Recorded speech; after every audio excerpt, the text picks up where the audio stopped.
नमस्कार, मी पंजाब डक। आज आहे 24 जुलै 2025 आणि मी माझ्या शेतामध्ये इथं कापसाचं शेत आहे। हे आमच्या शेतातलं 200 वर्षापूर्वीचं हे वडाचं झाड आहे।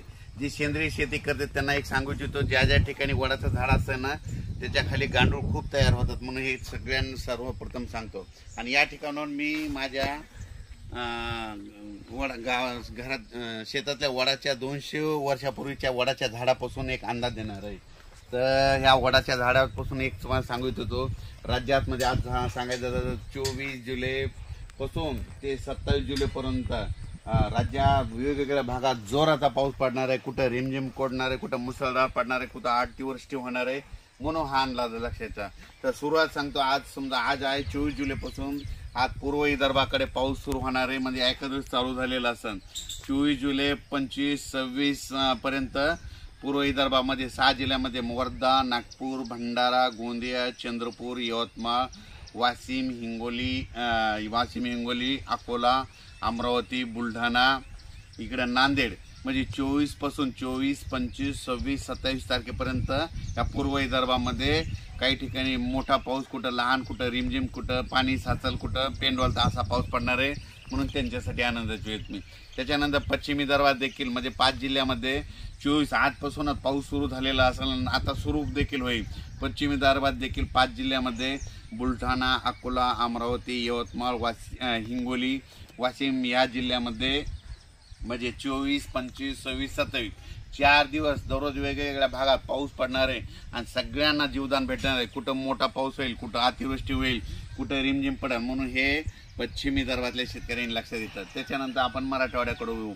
नांदेड जिल्ह्यामध्ये काल मी घुंगराळे या ठिकाणी शेतकरी मेळाव्यात गेल्याच्या नंतर नांदेड जिल्ह्यामध्ये आज मध्ये पाऊस चालू आहे। नांदेड जिल्ह्यामध्ये धर्माबाद, बिलोली, पेनूर, पुन्हा ते मुदखेड, मनमाड या भागामध्ये पाऊस कमी होता, आता रात्री पडला, पण त्यांना देखील आनंदाची बातमी। आणखी 24, 25, 26, 27 तारखेपर्यंत 4 दिवस दररोज वेगवेगळ्या भागात पाऊस पडणार आहे। काही ठिकाणी वड्याला पाणी येईल, कोणत्या शेतामध्ये पाणी साचेल, म्हणून हा अंदाज लक्षात घ्यायचा। त्याच्यानंतर परभणी जिल्ह्यात देखील आज दुपारनंतर पुन्हा परभणी जिल्ह्यात देखील पाऊस जोराचा येणार आहे, म्हणून हा अंदाज लक्षात घ्यायचा। 24 पासून ते 27 पर्यंत परभणी जिल्ह्यात 4 दिवस वेगवेगळ्या भागात सर्व गावामध्ये पाऊस पडून जाईल, म्हणून हे परभणी जिल्ह्याने लक्षात द्यायचं। लातूर जिल्ह्यातल्या शेतकऱ्याला सांगू इच्छितो, लातूरमध्ये रात्री देखील खूप पाऊस पडला, लातूर धाराशिव देखील खूप पाऊस झाला। तर त्या 2 जिल्ह्याला सांगू इच्छितो, लातूर आणि धाराशिवमध्ये 24, 25, 26 पर्यंत 27 तारखेपर्यंत लातूर आणि धाराशिवमध्ये दररोज वेगवेगळ्या भागात जोरदार पाऊस पडणार आहे। कुठं मुसळधार पडणार आहे, कुठं रिमझिम पडणार आहे, कुठं पेंदवाळता पडणार आहे, पण त्या 4 दिवसामध्ये सगळीकडे कोणी त्या पावसातून वंचित राहणार नाही।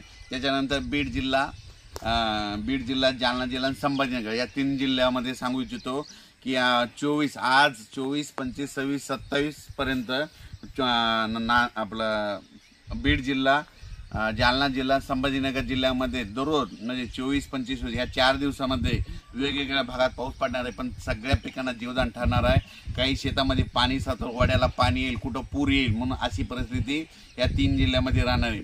त्याच्यानंतर नगर जिल्ह्यामध्ये वळू।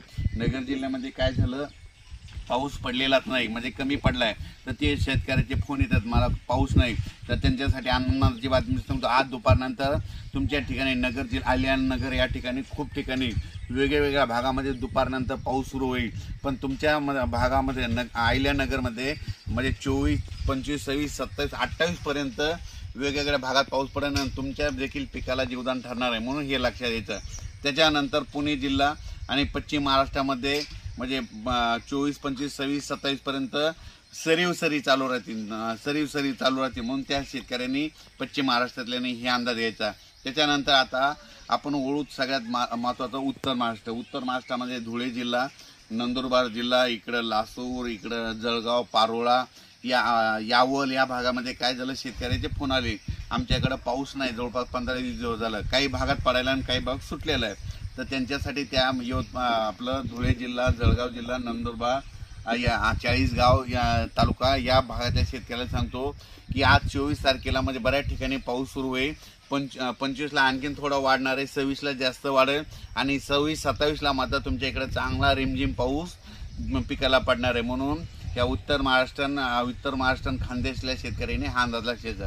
त्याच्यानंतर आपण इकडं वळू, खानदेशाकडे वळू, जळगावकडे वळू.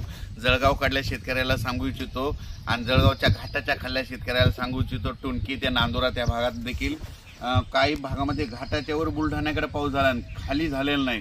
तर त्यांना देखील सांगतो या 4 दिवसामध्ये 24, 25, 26, 27 जुलैपर्यंत चांगला पाऊस पडणार आहे, म्हणून हा अंदाज लक्षायचा. पण राज्यात मात्र या म्हणजे आता ह्यामध्ये 27 तारखेपर्यंत कोणी याच्या पावसात वंचित राहणार नाही. सगळीकडे पाऊस पडून जाईल आणि सगळ्याला जीवदान ठरणार आहे. त्याच्यानंतर 28 तारखेपासून राज्यातला पावसाचा जोर ओसरणार. 29 तारखेला परत पूर्व विदर्भ पश्चिम विदर्भाकडे चांगलं ऊन पडणार, म्हणून शेतीचे कामे करून घ्यायला काही हरकत नाही, म्हणून हे अंदाज लक्षात घ्यायचा. त्याच्यानंतर हे पाऊस गेल्याच्या नंतर 28 तारखेच्या नंतर पाऊस विश्रांती घेतल्याच्या नंतर 28 जुलैच्या नंतर विश्रांती घेतल्याच्या नंतर मग ऑगस्टच्या मात्र दुसऱ्या आठवड्यात पाऊस येणार आहे. मग शेतकऱ्यांनी तोपर्यंत 10-12 दिवसामध्ये शेतीचे कामे करून घ्या. म्हणजे 28 जुलैपर्यंतच पाऊस आहे. त्याच्यानंतर 10-12 दिवसानंतर परत काय होणार आहे, थोडी विश्रांती देईल शेतकऱ्याला कामं करण्यासाठी. आज जर हे पाऊस नाही थांबला तर हे सगळे जे एवढं पीक आलेलं आहे ना, हे कापसं इतक्या पावसानं आमच्या इकडले उंबळत आहेत, म्हणून हे लक्षात घ्यायचं. आणि अचानक वातावरणात बदल झाला तर लगेच एक मेसेज दिला जाईल. हे आहे आपला 3x1 कापूस. 3x1 वर एकदाच खत दिलेला, परत खत देणार नाही. आता याला ती वाढ बंद करणार आहे. जमलं तर काय करणार आहे, एक तर लिवोशिन मारणार आहे किंवा चमत्कार मारून कल्टर मारून याची वाढ बंद करणार आहे, म्हणून हे लक्षात घ्यायचं. आणि या कापसाला 2 फवारण्या केलेल्या आहेत, 3 फवारण्या झालेल्या आहेत. सुरुवातीला काय केलं तर हुमिक जेल एक मारलं होतं, चॅलेंजर एक मारलं होतं. त्याच्यानंतर BSF कंपनीचं BSF सेपिना देखील मारलेलं होतं. हे असा प्लॉट आहे आणि याला 3 फवारण्या झालेल्या आहेत.